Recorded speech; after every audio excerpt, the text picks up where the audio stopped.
ఈ కార్యక్రమానికి కూడా బ్రదర్ ఎండి జగన్ వచ్చి ఉన్నారు. Brother Jagan, welcome to the prize the program. Lord. Revolution chapter 20 కన్క్లూషన్లో దాదాపు మనం ఫైనల్ స్టేజ్కొచ్చాం.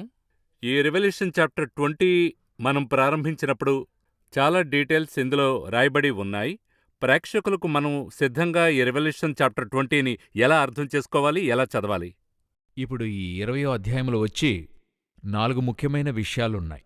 20వ అధ్యాయం చదివే వారికి మనం చెప్తున్నాం. ఒకటి, 1000 ఏండ్లు సాతాను బంధకములో ఉండే సంఘటన ఒకటి ఉంది. 1000 years. 1000 years బంధింపబడి ఆ తర్వాత యేసయ్య 1000 ఏండ్ల పరిపాలన జరుగుతుంది. మూడవది, ఆ తర్వాత సాతాను కొంతకాలము విడుదల చేయబడాలి. 7వ వాక్యంలో ఉంటుంది. ఆ తర్వాత న్యాయ తీర్పు, జడ్జిమెంట్. ఈ 4ంటిని గూర్చి ఈ యొక్క 20 ఒకే అధ్యాయంలో చాప్టర్లో ఉంటుంది. ఉన్నాయి. ఒకే చాప్టర్లో ఉంటుంది. ఈ ఒక్క చాప్టర్ యొక్క కాలఘట్టం మాత్రమే నాకు తెలిసి కనీసము 1000 సంవత్సరాలు, మాక్సిమం 2000 సంవత్సరాలుగా ఉండొచ్చు. మ్, నాకు తెలీదు. కాని కనీసం 1000 సంవత్సరాలని తెలుసు. ఎలా చెప్తున్నానంటే వాక్యంలో ఉంది. మ్, ఎలా అని అడిగితే కొంతకాలము తాను విడుదల చేయబడాలని ఉంది గదా, ఆ కొంచెము కాలం ఎంత అనేది మనకి తెలీదు. దేవుని చేతిలో ఉంది అది. ఇప్పుడు కొంచెము కాలమైన తర్వాత మీరిక నన్ను చూడరు, మరి కొంచెము కాలం నాకు నన్ను చూసేదారని యేసు చెప్పారు. ఆ కొంచెము కాలం 2000 సంవత్సరాలైంది. మ్. అదేవిధంగా ప్రకటన 17వ అధ్యాయంలో కొంచెము కాలం అది వేచి ఉండవలనని ఉంది. ఆ కొంచెము ఎంతకాలమంటే దాదాపు 1260 సంవత్సరాలు. సో ఈ కొంచెము కాలం అన్నది దేవుని యొక్క ఆయన ఆలోచనలో ఉంది. క్యాలిక్యులేషన్ ఆయన క్యాల్కులేషన్లో ఉంది. కాబట్టి అందులోకి వెళ్ళక్కర్లేదు. నేనెప్పుడు దేవుడు ఒక విషయాన్ని మనకు మరుగు చేశాడంటే మరుగ్గా ఉంటేనే మంచిది. దీన్ని రీసెర్చ్ చేయడంలో అది ప్రయోజనం లేదు. రీసెర్చ్ చేస్తున్నామంటే తప్పు చేస్తున్నామని అర్థం. నేను నీకు ఒకటి ఇవ్వలేదన్నప్పుడు అది మనకి కావాలని చెప్పి అడగడం, ఆయనకి తెలియకుండా అది తీస్తున్నామంటే దానికి మరొక పేరు. మ్, సో ఆ విధంగా. సో ఈ 20వ అధ్యాయంలో మొదటి 2 వచనాలు మీరు చూసినట్లయితే, మరియు పెద్ద సంకెళ్లను చేతపట్టుకుని అగాధము యొక్క తాళపు చెవిగల యొక్క దేవదూత పరలోకము నుండి దిగివచ్చుట చూచితిని. అతడు ఆదిసర్పమును అనగా అపవాదియు సాతానును అను ఆ ఘటసర్పమును పట్టుకుని 1000 సంవత్సరములు వానిని బంధించి అగాధములో పడవేసి ఆ 1000 సంవత్సరములు గడుచు వరకు ఇక జనములను మోసపరచకుండునట్లు అగాధమును మూసి దానికి ముద్ర వేశెను. సీల్. సీల్. మొదటిగా అపవాదిని ఎవరు బంధిస్తారంటే ఒక దూత. గత ఎపిసోడ్లో మనం తేటగా అవును, చెప్పాం. అర్థమయ్యేలా చెప్తున్నాను. గత ఎపిసోడ్ చూసిన వారు ఈ ఎపిసోడ్ చూస్తేనే స్పష్టంగా అర్థం అవుతుంది. ఈజీగా అర్థమవుతుంది. ఎందుకు దూత బంధిస్తున్నాడు? దేవుడు బంధించలా. దేవుడిప్పుడు సాతానును తరుముతాడు, దగ్గరకు రావద్దు పొమ్మంటాడు. కాని వానిని బంధించాలన్నప్పుడు ఎవరు బంధిస్తున్నారంటే ఒక దూత. ఒక రౌడీ షీటర్ను అలాంటి వ్యక్తిని పట్టుకోవాలంటే ఆ స్టేట్ యొక్క లేక దేశము యొక్క నాయకుడు వెళ్ళి పట్టుకోడు. అవును. వాణ్ణి పట్టుకోవడానికి పోలీసో మిలిటరీయో ఉంటుంది. వారికి చెప్తే వారు పట్టుకుంటారు. మ్, సో వీణ్ణి ఎవరు పట్టుకుంటున్నారంటే ఒక దూత పట్టుకుని ఉంచుతున్నాడు. ఎందుకు? వీడు త్రోయబడిన దూత. రెండవది, వీరిలో ఎవరు బంధించగలరు అని అడిగినట్లయితే ఒక ప్రధాన దూతే ఇది చేయగలడు. మ్. అన్ని దూతలు వీడిని పట్టుకోలేరు. అది ఉంది. వీడు అటువంటి ఒక రౌడీ. మీరు బైబిల్లో దానియేలులో చూస్తే అవును. ఆ దానియేలు వద్ద సమాధానం ఇవ్వడానికి ఒక దూత వస్తాడు, ఏంజెల్ వస్తాడు. ఆయన ఒక మెసెంజర్. అవును.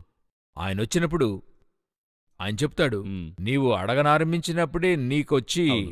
అది సమాధానం డానియల్ వచ్చింది. చాప్టర్ 10 అనుకుంటున్నాను. అవును, మ్, ఎగ్జాక్ట్లీ. మ్, అందులో సమాధానం వచ్చింది. అయితే 21 దినాలు నిన్ను కలవకుండునట్లు పారసీకుల రాజ్యాధిపతి నన్ను ఎదిరించాడు. అప్పుడు నాకు సహాయం చేయడానికై ఒక మైకేల్ వచ్చాడు, మికాయేల్, Correct. ఒక ప్రధాన దూత. ఎందుకు ఈ దూత అక్కడ యుద్ధం చేయలేకపోయింది? మరి ఆ లెవెల్. ఆ లెవెల్ ఉంటుంది. ఇతను మెసెంజర్. అయితే అందులో లోతైన అర్థం ఉంది. నీవు బిగినింగ్లో ప్రార్థన చేస్తున్నప్పుడే నేను వచ్చాను. ఆ డే 1లోనే నీకు సమాధానం వచ్చింది. ఈ సంగతి నీకు తెలియజేయకుండా ఇక్కడున్న పవర్ నన్ను ఆపివేసింది. ఈ పవర్ని జయించడానికి నేనేం చేస్తున్నాను? ప్రధాన దూత. ఇప్పుడొక పోస్ట్ మ్యాన్ వస్తున్నాడు, అతను సెంట్రల్ గవర్నమెంట్ స్టాఫ్. ఒకరు మిలిటరీ నుండి వస్తున్నారు, అతను సెంట్రల్ గవర్నమెంట్ స్టాఫ్. ఇప్పుడు ఉదాహరణకు చెప్తున్నా, ఇద్దరు ఒక గవర్నమెంట్ స్టాఫే. అయితే ఇతను తుపాకీ తీసుకుని యుద్ధం చేయలేడు, అయితే అతను తుపాకీతో యుద్ధం చేయొచ్చు. మ్, అదేలాగా ఇతను చెప్తున్నాడు, నేను నీకు సంగతిని అందించడానికి వచ్చాను, అయితే ఇవ్వకుండా ఎదిరింపబడ్డా. నేనితన్ని పిలిచాను, ఇతను నాకు దారి క్లియర్ చేసిచ్చాడు అని చెప్పాడు. ఇది ప్రోటోకాల్ అక్కడ. మ్. అప్పుడు అదే సంగతి ఇక్కడ జరుగుతుంది. ఈ పిశాచిని బంధించాలన్నప్పుడు దూత పట్టివేస్తున్నాడు. సో దీన్ని మనము ఇక్కడ స్పష్టంగా తెలుసుకోవాల్సిన విషయం ఉంది. వాడు ఏది చేసినప్పటికీ దూతల కేటగిరీయే తప్ప దేవునికి ఈక్వల్గా కుదరదు. రాలేడు.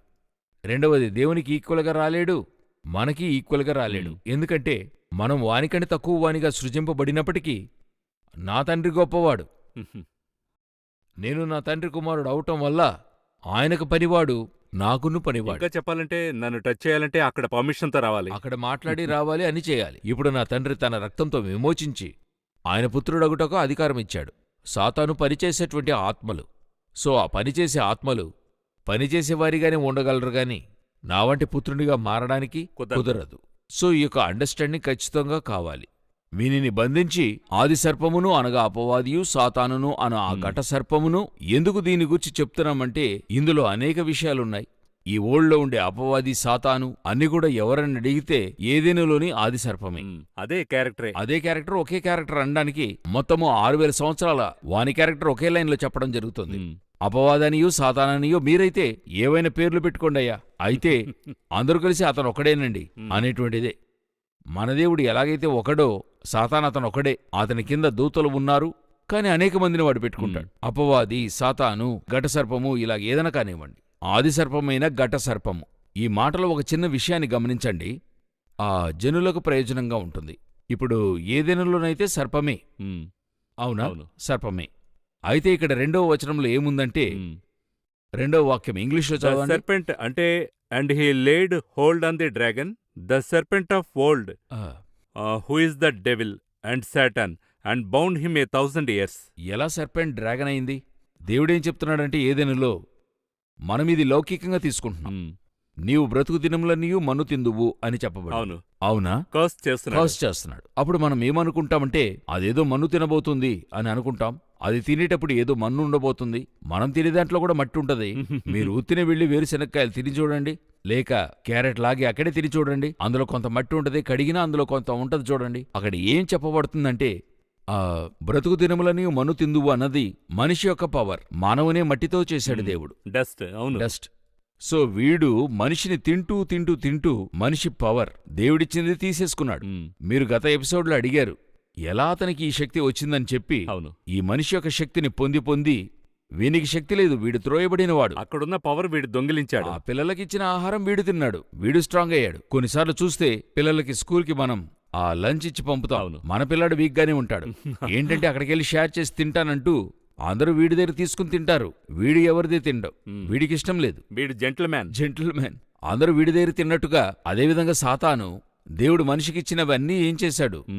దొంగిలించాడు. ఆదాం దగ్గర నుండి రావాల్సిందే వాడు తీసుకున్నాడు. సర్పం ఘట సర్పంగా మారిపోయింది. ఇప్పుడు ఘట సర్పాన్ని పట్టుకునేటువంటి అధికారం నార్మల్గా ఎవరికీ లేదు, ఒక దూత ఏంజెల్కే ఉంది. అతని 1000 సంవత్సరాలు బంధించడం అయింది. ఎందుకు 1000 సంవత్సరాలు? 1000 సంవత్సరాలు బంధించడానికి కరెక్ట్ గా డీటెయిల్డ్ గా రాయబడి ఉంది. ఆ మిలీనియం ఎందులకైనా కారణమంటే ఇప్పుడు ఆ యొక్క 1000 సంవత్సరములు పరిపాలించడానికే దేవుడు ఆదాముకి ఒక టైం లిమిట్ అనేది ఇచ్చి ఉన్నాడు, ఏలుడి అని చెప్పేసి. అందులో ఆదాము వచ్చి 930 సంవత్సరాలు. అందులో ఆదాము యొక్క కాలం వచ్చి 930. కానీ ఆ 930 years కూడా ఆదాము ఏలలేదు.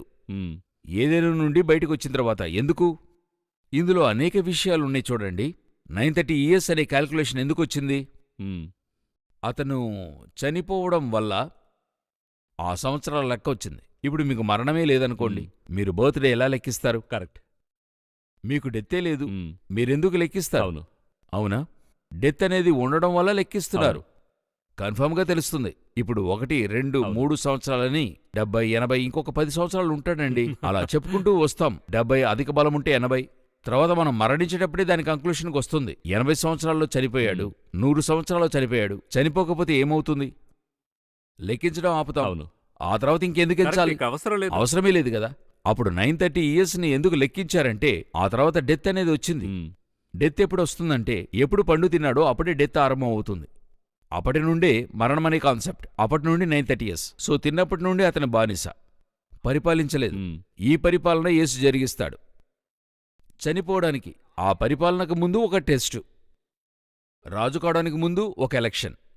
ఒక ఎలక్షన్లో మీరు ప్రూవ్ చేయాలి. అదేవిధంగా మీరు ఏలుడి అని చెప్పి వీణ్ణి పంపుతున్న లోనికి సాతాన్ని నువ్వు ప్రూవ్ చేయమంటున్నాడు. ఇతను ఓడిపోయాడు. ఇప్పుడు యేసు దగ్గర అదే టెస్ట్ వస్తుంది. ఎక్కడొస్తుంది? ఆయన వచ్చి 4వ అధ్యాయం మత్తయిలో అడవికెళ్ళిన 40 దినాల తర్వాత ఇప్పుడు ఆ టెస్ట్ని గమనించండి. ఇతను ఆదాం, మొదటి ఆదాం, ఇతను మన రెండోవాడు.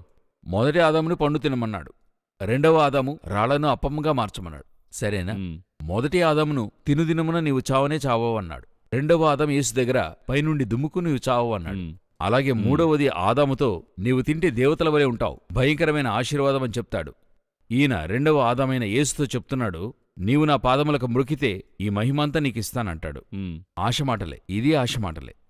ఒకే టెస్టు, విషయమే వేరు, ఫార్మెట్ వేరు, సేమ్ టెస్ట్. అబ్జెక్టివ్ క్వశ్చనే, హ్మ్. షెఫ్లై వేరే క్వశ్చన్ వేరే ఆన్సర్. అయితే ఆ సిస్టమ్ ఒకటే సిస్టమే. ఇప్పుడు వాడు ఓడిపోయాడు, ఈయన గెలిచాడు. ఓడిపోయిన తర్వాత 930 సంవత్సరాలు బానిసగా ఉండాడు అతను. మ్మ్. చనిపోయాడు. ఈయన గెలిచాడు, 1000 సంవత్సరాలు పరిపాలిస్తాడు, వాడు బానిసయ్యాడు. ఇంకా చెప్పాలంటే ఈయన జయించడానికి ఆదామును సృష్టించాడు. అవును, వాణ్ణి ఆదాము జయిస్తాడని. దేవుడు ఓడించడానికి ఎవరిని సృజించాల. వాడు ఓడిపోయాడు, వీడు 930 సంవత్సరాలు ఆదామునెళ్ళాడు. మ్మ్. ఆదాము బానిసయ్యాడు. మ్మ్. అయితే యేసు జయించాడు, ఇప్పుడు 1000 సంవత్సరాలు పరిపాలిస్తాడు. అయితే మనం ఇలా అర్థం చేసుకోవచ్చా? స్పిరిచువల్ స్టాండర్డ్లో మనం పైకి వెళ్ళగా మనలో ఒక్కొక్క విషయం జయించే విషయంగా మారుతుంది. స్పిరిచువల్ స్టాండర్డ్ ఇంక్రీజ్ చేయడానికే ఈ బైబిల్, అలాగే మన స్పిరిచువల్ స్టాండర్డ్ ఇంప్రూవ్ అవుతుంది. అవును, ఒక స్పిరిచువల్ స్టాండర్డ్ని అందులో ఇంక్రీజ్ అవుతున్నారంటే మీరు జయించారని అర్థం. మ్మ్. ఎందుకంటే ఎగ్జామ్ లేకుండా మరో స్టాండర్డ్కి వెళ్ళలేదు. అయితే ఫైట్ టఫ్గా ఉంటుంది. పోను కానీ- టఫ్ అవుతూనే వెళ్తుంది. ఆ, ఇప్పుడు యేసు దగ్గర ఉన్నటువంటి ఆ స్పిరిచువల్ స్టాండర్డ్ యొక్క ఆ టెంప్టేషన్ ఆఫ్ క్రైస్ట్ అని చెప్తాం అవును. కదా, అక్కడ గమనించండి. మొదటిగా యేసుని అడిగింది ఆహార విషయం. మ్మ్. ఇప్పుడు లెవెల్ మారుతుంది. ఎక్కడికి తీసుకెళ్తున్నాడంటే శిఖరానికి తీసుకెళ్తున్నాడు, దేవాలయ శిఖరానికి. కొంత పైకి తీసుకెళ్తున్నాడు. యాటిట్యూడ్. ఇక్కడ యేసు జయించాడు అతనిపై, కింద దుమకనని చెప్తాడు. మ్మ్.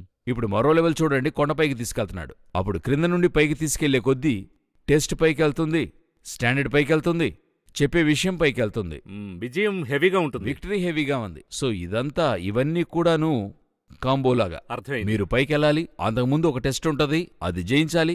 జయించి పైకెళ్ళేప్పుడు అంతకంటే ఆశీర్వాదం వస్తుంది. అక్కడ ఒక టెస్ట్ ఉంటుంది, అది అంతకంటే గొప్ప టెస్ట్గా ఉంటుంది. ఆ టెస్ట్ని జయించేప్పుడు గొప్ప ఆశీర్వాదాలు వస్తాయి. అలా దానికి మధ్యలో జయించాలంటే స్పిరిచువల్ స్టాండర్డ్ ఇంక్రీస్ అవ్వాలి. ఫైనల్ టెస్ట్ డెత్, అది కూడా క్రైస్ట్ జయించాడు. క్రైస్ట్ గెలిచాడు. సిలువలో ఉన్నప్పుడు ఎన్ని ప్రశ్నలు వేశారు, ఎంత టెంప్టేషను. నీవు దేవుని కుమారుడైతే క్రిందికి దిగిరా. అక్కడ కూడా అక్కడను రెండవది, ఆయన్ని ఒత్తిడి పాలు చేయడం. ఏలి అని పిలుస్తున్నాడు, ఆయన్ని వెక్కిరించారనుంది. ఇంతటిని విని సహనంగా ఉండాలి, అదే అక్కడ టెస్టు. సో ఈ విధంగానే సాతాన్ని బంధించి 1000 ఏండ్లు దేవుడు పరిపాలించబోతున్నాడు. ఈ 1000 సంవత్సరాలు సాతాను పాతాళంలో ఉంటాడు అని వాక్యం చెప్తుంది. ఈ పాతాళంలో వాడెందుకుంటున్నాడంటే, పాతాళంలో 2 భాగాలున్నాయి. ఇప్పుడు ఒక స్థలంలో మీరు లూకాలో చూసినట్లయితే యేసుని ఒకడు అడుగుతున్నాడు, సాతాను అడుగుతున్నాడు, మమ్మల్ని దయచేసి పాతాళానికి పంపించొద్దు. అవును. అవునా? అవును. ఇక్కడ అగాధానికి వెళ్ళినట్టుంటది. పాతాళంలో 2 ఉన్నాయి. ఏంటంటే ఒక 4 రకాలు చెప్తారు. ఒకటి టాట్రస్, హేడ్సు, అబిస్సు, గెహెనా. ఇవి 4 గ్రీకు పదాలు. ఒకటి పాతాళము, పాతాళపు గొయ్యి, అగాధము, నరకం. అందరూ నరకం అంటే ఒకటే అనుకుంటున్నారు. పాతాళము, పాతాళపు గొయ్యి, అగాధము, నరకం. అక్కడ కూడా డిఫరెంట్ లెవెలున్నాయి. అగాధము సంఖ్యలతోనే సాతానును కట్టిపెడతాడు, అక్కడున్నది బయటికి రాలేదు. ఆ స్థలం వద్దకే పంపించదని చెప్పి యేసు దగ్గర పిశాచి ఏడ్చింది. మరొక పాతాళముంది, సాతాను వెళ్లడం రావడం, వాళ్ళ స్థలం, పోయి తిరిగొస్తారు, వెళ్ళి వస్తారు. మరొకటుంది పాతాళము, పాతాళపు గొయ్యి. మరొకటొచ్చి ఆ అగాధము. ఇంకొకటి నరకం. నరకం చివరిగా ఓపెన్ అవుద్ది, అంటే న్యాయ తీర్పు అనంతరం. సో ఇప్పుడు వీణ్ణి ఎక్కడ కట్టిపెట్టారంటే వెళ్ళి వచ్చే చోటే కట్టిపెట్టి ఉంచారు. 17వ అధ్యాయం 7, 8, 9 వచనాలు చూస్తే అది పాతాళం నుండి లేచి వచ్చే మృగము అని ఉంది. వెళ్ళి వచ్చే స్థలం ఒకటుంది, తిరిగి రాలేని స్థలం ఒకటుంది.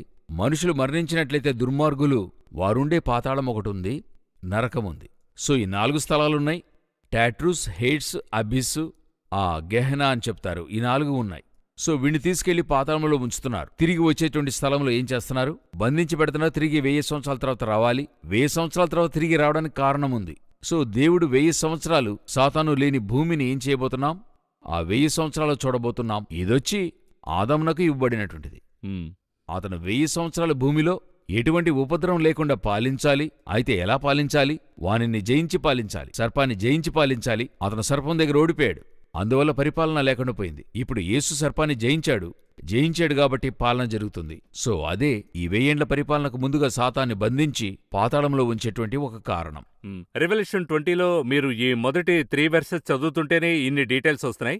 ఇందులో ఒక ఫండమెంటల్ క్వశ్చన్ ఉంది. ఈ రెవల్యూషన్ చాప్టర్ 20లో మనం 1, 2, 3, 4, 5 అని చదవాలా, లేదా దీనికి వేరే సీక్వెన్స్ ఏదైనా ఉందా అనేదే నా ప్రశ్న. ఇప్పుడేంటంటే ఇప్పుడు చదివే వారికి ఈజీగా ఉండడానికి ఇప్పుడు మీరు అడిగిందొచ్చి వారికి చాలా యూస్ఫుల్గా ఉంటది. ఏంటంటే 1, 2, 3 వచనములు, దానితో కలిపి వారు చదవాల్సిన వాక్యం 7, 8, 9. ఓకే, 3 తర్వాత 7, 8. అవును. ఇప్పుడు ఈ వాక్యాన్ని 2వ వచనం నుండి చదువుతాను. అతడు ఆదిసర్పమును అనగా అపవాదియు సాతానును అను ఆ ఘటసర్పమును పట్టుకొని 1000 సంవత్సరములు వానిని బంధించి అగాధములో పడవేసి ఆ 1000 సంవత్సరములు గడుచు వరకు ఇక జనములను మోసపరచకుండునట్లు అగాధమును మూసి దానికి ముద్ర వేశాను. అటుపిమ్మట వాడు కొంచెము కాలం విడిచిపెట్టబడవలెను. 7వ వచనం 1000 సంవత్సరములు గడిచిన తర్వాత సాతాను తానున్న చెరలో నుండి విడిపింపబడును, భూమి నలుదిశలయందుండు జనములను అని కొనసాగింపుగా చదువుతాం. మధ్యలో ఉన్న 4, 5, 6 వచనాలను చూసినట్లయితే దీనితో సంబంధం లేనిది. ఇది ప్యారలల్ గా ఆ 1000 సంవత్సరములు వాడు పాతాళంలో ఉన్నప్పుడు భూమిలో జరిగే ఒక సంభవం.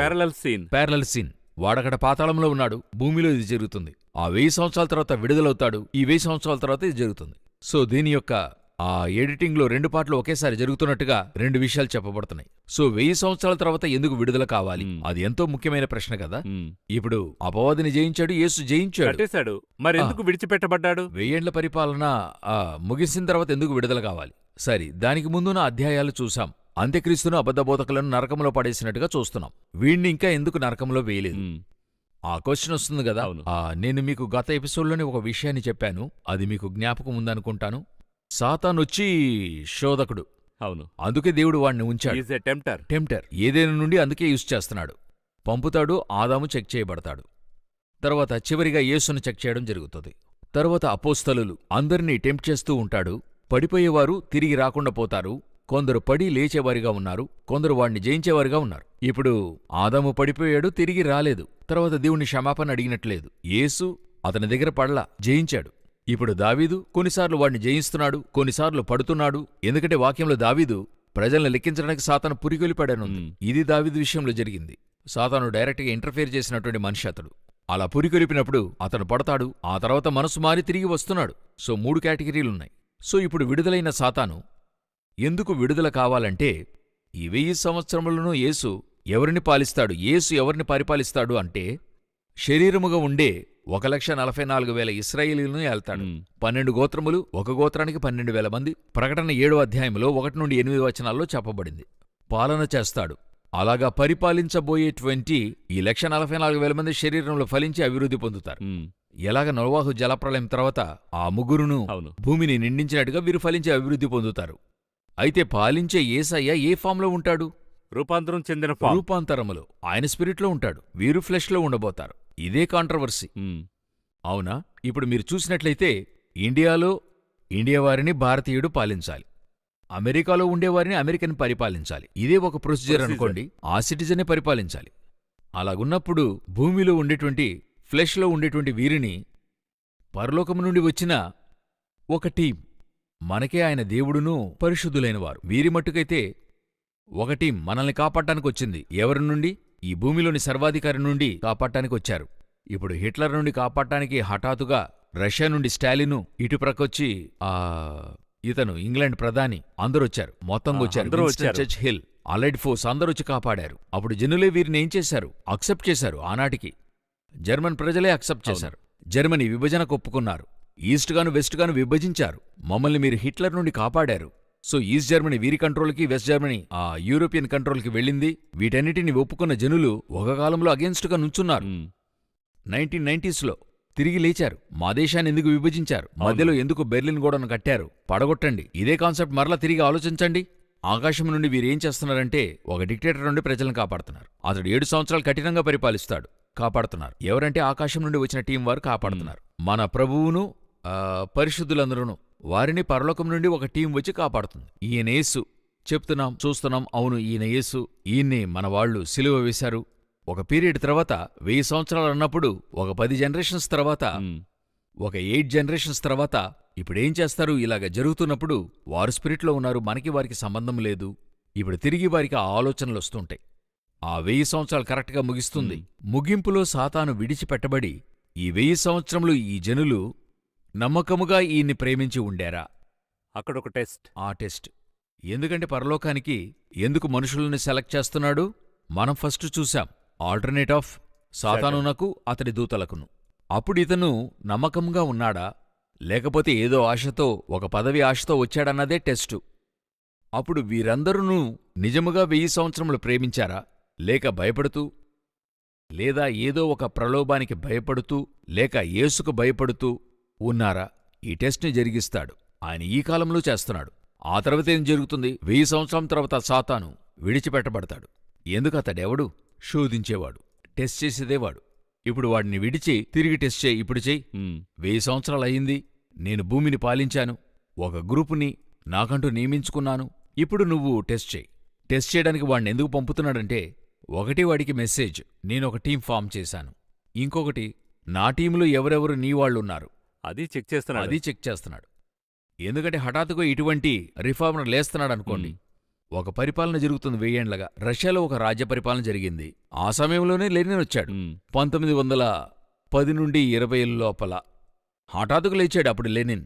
లేచి కమ్యూనిజం తీసుకొచ్చిన వెంటనే జనులందరూ కూడా ఏం చేశారు? అతన్ని ఫాలో చేశారు. ఒక కూటమి వారు రాజుతోనే ఉండేరు. అదేలాగున ఈ 1000 సంవత్సరములును పరిపాలనలో కింగ్డమ్ రూల్లో ఉన్న వీరు ఒకచోట అట్లే పైకి లేస్తున్నారు యేసుకు విరోధంగా. నేనెందుకు రాజైన జార్ మరి లెనిన్ గురించి చెప్పానంటే, ఇక్కడ ఎవరు ఆ స్థలానికొస్తారంటే మాగోగు వారని చెప్పి ఉంది. మాగోగు అనేది మాస్కోని సూచించేటువంటి మాట. మరలా అదే కాన్సెప్ట్. సో ఇప్పుడు తిరిగి రాబోయేది మాగోగియా, మాగోగు, మెషాక్ అంటే మాస్కో. సో ఇటువంటివన్నీ వీరందరూ ఒకటిగా కూడతారు. ఇప్పుడు వీరికి ఒక టెస్ట్ వచ్చి ఏం చేస్తాడంటే, ఎందుకు వీరందరూ మనల్ని పాలించాలి, వీరందరూ ఏలియన్సు, బయట నుండి వచ్చినటువంటి వారు వీరు, ఇది మన యొక్క దేశము, మన ఫ్లెష్ని చూడండి, వారి యొక్క ఫ్లెష్ వేరే, మన రూల్ వేరే, వారి రూల్ వేరే, మనం తింటున్నాం, వారు తినడం లేదు, మనం నిద్రపోతున్నాం, వారు నిద్రపోవడం లేదు, వీరు పూర్తిగా వేరే గ్రహం నుండి వచ్చినటువంటి వారు, ఒకరోజు మనల్ని పట్టుకున్నారు, ఇప్పుడు మనమందరం వీరికి అగెన్స్ట్గా ఏం చేయాలి?